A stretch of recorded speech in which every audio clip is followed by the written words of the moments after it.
Doctor साहब, अभी जिस तरह महीने की आखिरी तारीखें हैं, पेट्रोलियम मसनूआत की कीमतों में हम सुन रहे हैं कि एक बार फिर से इजाफा हो सकता है। अगर ऐसा फिर से होगा, बिजली मजीद महंगी हो जाएगी। पहले ही हम महंगे जरिए से बिजली बना रहे हैं, इस पर आप क्या समझते हैं, क्यों काम नहीं किया जाता? शॉर्ट टर्म में जो आप कर सकते हैं बिजली की कीमत को कम रखने के लिए, जिसमें गैस का इस्तेमाल ज़्यादा से ज़्यादा कीजिए। जो गैस इस वक्त आईपीपीज सॉरी ये जो कैप्टिव पावर को दे रहे हैं, मेरा ख्याल है इसको मूव करना पड़ेगा, तो आप एफिशिएंटली बिजली बना सकते हैं। ठीक है डॉक्टर साहब, वक्त की कमी है। डॉलर पर मैं आपका शॉर्ट कमेंट चाहूंगा। जिस तरह से डॉलर की कीमत मुसलसल बढ़ रही है, तो आपको क्या लग रहा है कितना मजीद डॉलर ऊपर जाएगा? इस पे कोई मैं कभी भी कमेंट नहीं करता डॉलर की मूवमेंट पे, पर जो राइट पॉलिसीज हैं जिसमें हमें डॉलर का इनफ्लो बढ़ाना है ताकि डॉलर लिक्विडिटी क्रंच से मुल्क को निकाला जा सके। ठीक है, बहुत शुक्रिया।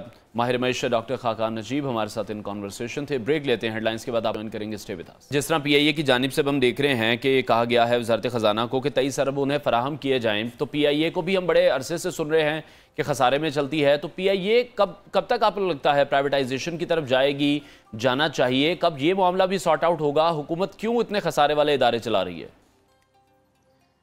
देखिए, आई थिंक कि ये जो इतने बड़े फैसले हैं, ये अब वक्त वो है कि जो सारे इम्पोर्टेंट स्टेक होल्डर्स हैं ना मुल्क के, एंड लेट मी से कि वो कौन है, वो एस्टैब्लिशमेंट है, वो जुडिशरी है, वो पॉलिटिकल फोर्सेस हैं, और वो पॉलिसी मेकर्स या वो इंटेलेक्चुअल्स हैं जो ये समझ रखते हैं कि करना क्या है। इनको एक टेबल पर बैठना पड़ेगा, क्योंकि अगर आप स्टील मिल को प्राइवेटाइज करते हैं और वो चैलेंज हो जाता है फैसला, और स्टील मिल फिर आज से 15-20 साल पहले वापस चली जाती है और नहीं होती, तो आज उसका हाल देख ली। फिर आपको ये भी देखना पड़ेगा कि प्राइवेटाइजेशन में सवाए इसके कि कॉम्पिटेंस की हर्डल्स हैं। हम कुछ भी करने जाते हैं तो हमारे पास कॉम्पिटेंस नहीं है प्राइवेटाइजेशन कमीशन में ये काम करने की, लेट्स बी ऑनेस्ट।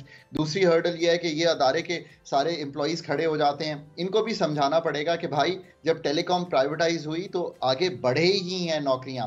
PTV से जब 25 और चैनल बने हैं, तो आप जैसे एंकर्स की नौकरियां बढ़ी हैं, कम नहीं हुई हैं। Be very clear. बट आखिरी बात यह है कि इनको प्रोटेक्शन भी तो देनी पड़ेगी ना लॉ में, क्योंकि आप मुझे कहें कि मैं आके इस वक्त PIA बेचूं, आपको मुझे प्रोटेक्शन देनी पड़ेगी एज अ प्रोफेशनल, कि मुझे बाद में आप सारी जिंदगी ये नहीं पूछते रहेंगे कि मैं क्या करता रहा हूं। लॉ इन्फोर्समेंट एजेंसीज को साथ बैठना पड़ेगा उन ट्रांजैक्शन में, उसको मॉनिटर करें, पर बाद में मुझे ना पूछें, इसलिए कि मेरे जैसे लोग तभी काम करने को आएंगे जब उनको एक प्रोटेक्टेड एटमॉस्फेयर में खुलकर अपनी सलाहियत को कर लाने का और मुल्क के लिए यूज करने का मौका मिलेगा। ऐसे बहुत से लोग आपको मिल जाए।